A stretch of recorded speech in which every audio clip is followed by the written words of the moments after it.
Good morning. This is Elizabeth Estel, Homeschool Christian Mom, and we're mixing up our talk today with this old drill, and we're talking about reading today. And you may have heard that school is involved with reading, writing, and arithmetic. So what is so important about reading, and how can we apply some scriptural principles and teach our children what is right and wrong through what they are reading? So reading is communication, written communication, and we are very blessed because we have the Bible, which is God's written communication to us. So God wants to communicate to us, and He has done that through the Bible, and we can communicate with others through our writing, and we can have others communicate to us through what we read. So what are we reading? What are you reading? And why do you read? That's a good question to ask. Like, we're teaching our kids to read. So why is that important? Well, they get information from what they read, don't they? So they get information about how to put sentences together and how to do their math and what about their country and learning about community helpers. And they learn about things they're very interested in, like maybe welding or how to build a radio. So they can get information from that. But also as parents, we really want our children to get character traits and learn their character traits and learn how to discern between good and evil. So what we want to do is we want to apply scriptural principles to what we are reading, so we can say, oh, this is good reading, and this is how I should be acting like the main character in this story. Or, wow, I can learn from what this character happened. They were really tricked into doing something bad, and I don't want to be tricked. So I'm going to learn from this character so that if this temptation ever comes my way, I'm not going to be tricked like they were. I'm going to do what's right. And those are the kinds of reading materials that we want to put before our children. So some moms say, well, I don't want my kids to read anything bad ever. Never. They're never going to read a bad word. They're never going to read a bad book. I'm going to read all the books before they read them. And if there's any objectionable ideas, they aren't reading those books. And I actually have known moms like this. And it really held their children back because mom was busy, so she couldn't read as fast as they wanted to read. And so they had to just wait until mom finished the book before they could read it or not read it if she decided they couldn't read it. So how should we respond to that? Like, are there bad books that our kids shouldn't read? Are there bad elements in books? And how should we handle those scripturally? So, of course, there are bad books our kids shouldn't read. But why? What's happening? So when we look at the Bible and how the Bible handles evil and talks about evil, it talks about evil in a way that says, wow, this is evil and you should avoid it. It is repulsive. It is bad. There are negative examples, and evil is dangerous. It is not for our success. Anything that is bad in the Bible, it does not lead to success later. For example, in some of the books nowadays, if a person cheats, lies, and steals, they win at the end of the book. They win the girl, they win the company, they have a good life. And that's not a good moral tone. That's not what we want to put before our kids. So one thing we want to be careful of in the books is, do the good guys win and the bad guys lose? We want to make sure the good characters in our books, it doesn't mean they're perfect, but they come out on top. They take the high moral ground and they come out on top. We want the good guys to win and the bad guys to lose. And then in our reading, we don't want the evil to be so explicit that it tempts our children to sin. So if you can say that somebody did something wrong, but you can say it in a way that says, yeah, and you should do something wrong too, because this was so fun and so exciting that it was worth it. Or you could say, oh, they did something wrong and brought shame to their family. And this is not a good example to follow. So you want, in any book, if there are bad elements, that they aren't so explicit that they are temptation to sin. And personally, I don't like books that, if I'm reading a murder mystery for enjoyment, just to escape this life that I live today, for a few minutes, just a little relaxation. I don't want my murder mystery to talk about exactly, explicitly, how the person was killed. I don't want to have it be 2 or 3 chapters long. They can just say, and they found the body. That is good enough for me. That's fine. I don't need to know the gory details. And if there are that many gory details, I'm not going to read it. I don't want that in my head.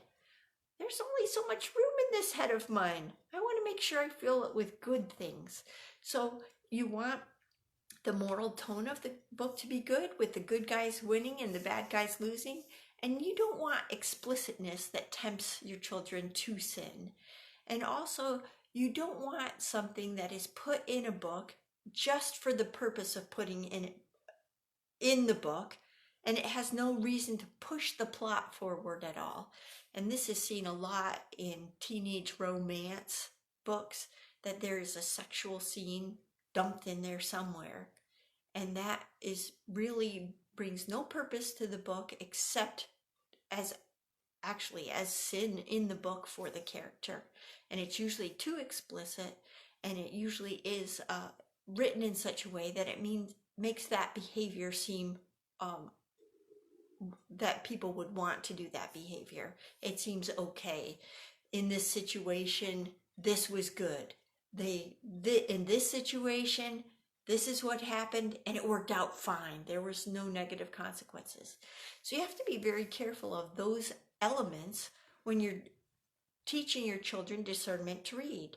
Now, I couldn't keep ahead of my children who were readers. They were voracious readers. I know one time that we had a fundraiser, and they got people to sponsor them 10 cents a page or a nickel a page for all they were reading, and they weren't that old, maybe 9 or 10. And so we were raising money for the Creation Museum in Hebron, Kentucky, which is a very, very wonderful place to go if you ever get the opportunity. And my daughter raised over $300 because she just read an awful lot for that month. And so I couldn't keep up with her to read ahead of her. So we had to come up with some guidelines. And if the books had these things in it, she was supposed to stop reading and bring the book to me. And the reason I had them bring the book to me, or any of my children, is because it is extremely difficult to stop reading. You're already involved in the plot, you like the characters, you like the setting of the story, and then all of a sudden this objectionable element is brought into your book, and you're like, I shouldn't read this anymore. But I wonder what happens in the story, and I want to know what's happens later. And so it's very difficult. So it's good if you can take the book away. You can maybe flip to the end of the book, find out what happens to the main character to give your child some ending, and then congratulate them on making a good decision about their reading. And I've had the same problem happen with me when I was reading a book. All of a sudden it was a good book, and then something creepy comes in, and you're like, what? I did not see this coming. This is horrible. And you have to put the book down, and it's very difficult to do. So you should be sympathetic with your child when that happens and congratulate them for making that decision. So what books are you reading, and what books are important in your life? Are you reading only fiction, which is fake, something somebody's made up? Are you reading only nonfiction, which is truth? Books about what people are writing that are true, or maybe their Bible studies, or sort of not just like an encyclopedia, but they're information for you.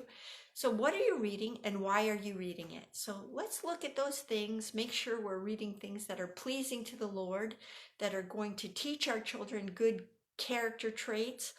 Oh, and one thing I wanted to mention, sometimes we have books that we read and the character is uh, makes a moral failure. I just read a story in a 7th grade literature book where the character fails to stand up for someone and he regrets it immediately, but there's nothing he can do to take it back. Why would that story be included in the book? Well, it's an opportunity for the students to see that this character should have stood up for what is right. They regretted it immediately after. And they can think, and your student can think in their mind, I'm not going to do that. If there's something that's right, I'm going to stand up for who's doing right no matter what is going on. I'm going to make good moral decisions in my life, and I'm going to stand up for what is right, even though it's hard or difficult. And the character in that story showed that by doing the opposite. So it's not just that your children only read good books or they only read one kind of book, but they need to learn to read books that have a good moral tone. The good guys win and the bad guys lose. Any temptations or evil practices are taught as repulsive, bad for the character. Nothing is too explicit. That means fully revealed, either sexually or explicit grossness. I use the example of somebody being murdered. I don't want to hear about it for 1 or 2 chapters about how they died. They can just find the body. So when we're talking about books and reading, yes, we should read. We can read for enjoyment. We can read for information.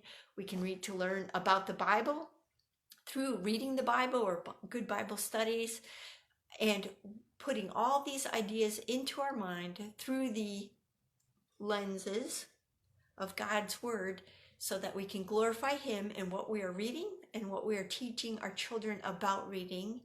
And I hope you are having a great homeschooling day. If there's any questions you have, I'd love to see it in the comments. And what's the weather like where you are? Go ahead and put that in the comments too. We actually have a sunny day today, and I'm very thankful for that. Have a good day, and thanks for joining me.